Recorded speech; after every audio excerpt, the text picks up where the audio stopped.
Hello Internet, I'm the Disney Brain, and yes, this is exactly what it looks like. I'm actually reviewing a Sentai. While LuPat isn't the first Sentai I watched, it ended up being the first I finished, minus their movies, so I figured it might be fun to discuss my thoughts on the season, and of course, address the question of will I keep making this kind of video. All that and more to come. Two things of note before we start. One, this review will obviously be spoiler heavy, just so you're all aware, and two, unlike most of my vids, this review will be more of a picture palooza than normal because it'll make any potential conflict with Toei a lot easier to manage. So, Lupinranger vs. Patranger, otherwise known as LuPat, is the story about officially registered heroes versus anti-heroes versus the monsters known as the Ganglers who come from a different world.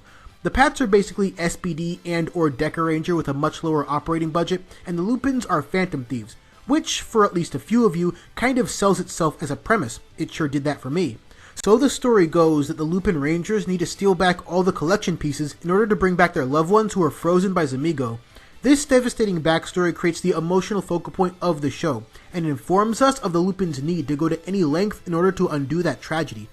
Despite the heavy setup, the story is actually fairly simple, primarily because the Ganglers don't really have any true connection to any of our heroes, except for the French one.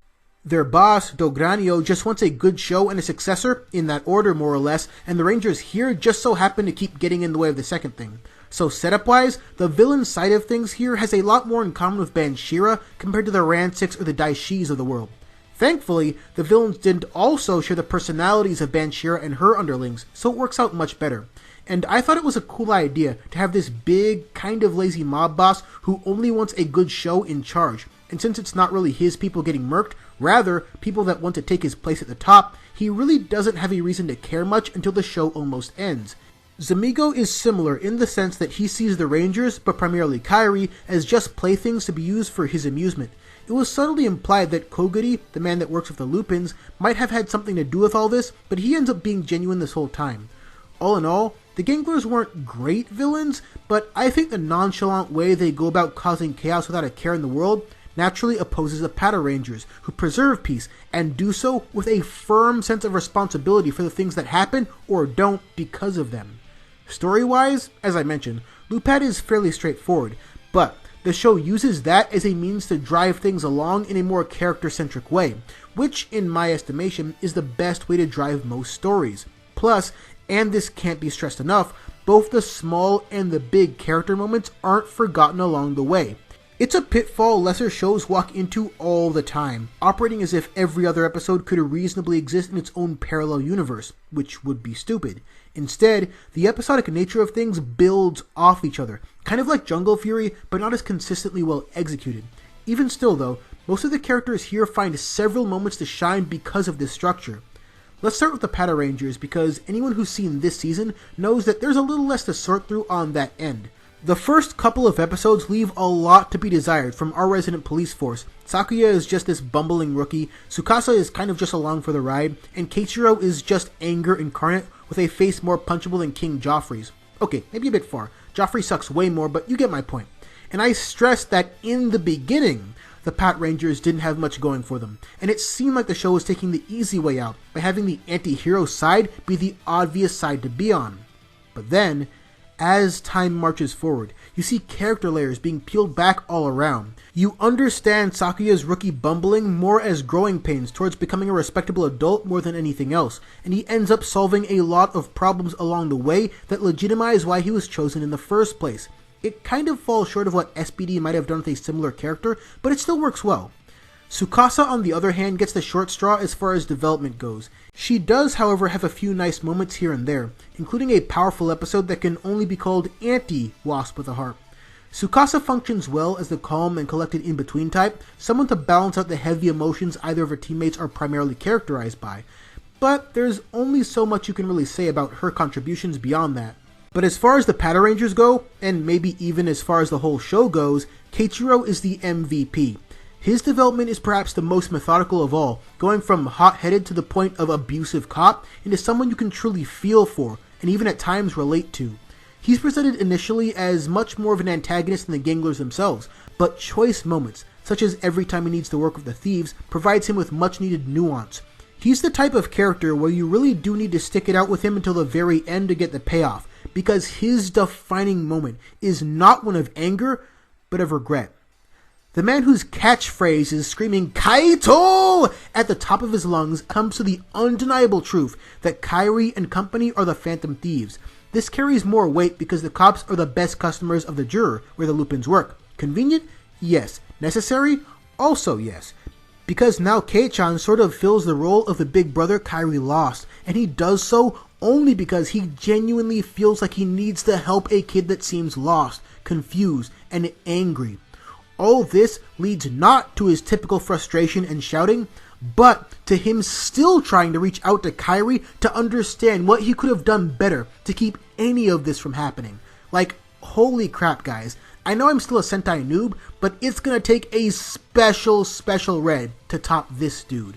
And I thought initially that he'd easily be the worst character here, but then he pulls off a Skytate-esque 180, and I'm thinking he might just be the best character here. Which is more than I can say for Noel. He's certainly not a bad character, and I enjoyed how he basically toyed around with both Ranger teams as a means towards his own ends. The French obsession could get a bit much, but I liked the way his truth was eventually brought out and dealt with. But it was harder to connect with it versus the other Lupins, because we only ever end up learning so much about Arsène Lupin himself and what he meant to the people around him. I get that showcasing him only so much adds to his mystique, but it still undercuts an important emotional touchstone for both Noel and Koguri, who are going through a hella lot to undo his murder. And speaking of the Lupins, it's been said that they steal the show, in more ways than one, namely in relation to their Patranger counterparts. That critique strikes me as mostly overblown though, because we actually get a lot out of Sakuya and a lot more out of Keiichiro. It just takes a little bit longer to see them as they truly are. That said, Toma is a really great character, and we do get a ton of focus for him. I'd say his connection to Aya provides just as strong a character motivation, if not more so, compared to Kairi and his older brother, especially since several of his focus episodes require him to hark back to skills and memories that directly tie to Aya. So Toma ends up being way more interesting than your typical straight man trying to keep his very raw emotions in check for the sake of a mission type character. Umika is adorable and I love her. But, just like Tsukasa, she suffers a bit in the character department from not having her motivation expanded on enough. It was still very much there, mind you, but it was never the same kind of driving force relative to her Lupinranger cohorts. But she's a supremely likable character, without being overbearing in her role as Team Little Sister. In fact, most times she never really struck me as all that immature, just a little out of her depth, a very understandable thing given the situation. And then we've got Kairi, who I also mostly enjoyed as a character.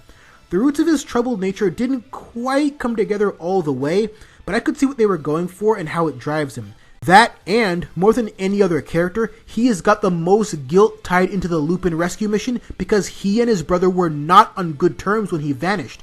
So there's this inbuilt push and pull with his character that works really well when juxtaposed against Kairi and his need to fix what ails him. In a character-driven show like this, you need at least one great dynamic, and this is that. Both Reds come off as very real, very nuanced people. One who understands his shortcomings and pushes through them, and another who tries to push everything down and or away. Which is a beautiful flip, because again, Kairi seemed like the one who had everything under control at first, the truth being anything but, while Keiichiro was the overly aggressive, characterized exclusively by Justice or whatever character that ended up being the most well-realized of the bunch, and Kairi absolutely helps that along the way, so it made both characters that much better overall. Now, I haven't watched any of the LuPat movies, but I also shouldn't have to when judging the season itself. So on that mark, the finale felt way too rushed in places and much too Deus Ex Machina in others, but it gets it right where it matters most, and everything leading up to those final moments, really great. And finally seeing Zamigo get chopped down was very satisfying. All in all, I really liked LuPat. It's immediately engaging for one reason, but then keeps adding reasons to stay aboard as you learn more and more about this family of characters. And I do mean family, because one of the best decisions the show made was to have the teams interact casually while the Lupins still had their cover. Then, when they do have to team up to take down bigger foes, it just gives off this unexplainable feeling of victory deep down, like they were made to be a 7-Ranger team this whole time. Oh, and the long shot fight scenes are gorgeously done. Just great choreo all around here. It does sort of end with things a little unresolved, which I hope isn't just a watch the movies and or specials type deal, but overall, for the first Sentai I managed to finish, I got a lot out of it. And for those of you already racing to the comments section to recommend the next one of these, I appreciate the enthusiasm, and I will strongly consider doing more Sentai reviews if the views and the interest levels are there. So, I don't know, I guess hit the like button, share the video maybe, do the whole YouTube analytics samba, and we'll see where things go. And speaking of samba, it's time for me to dive back into Kyoryuger, and heavily soon once Kendo's counterpart finally shows up. But until then, thanks for watching.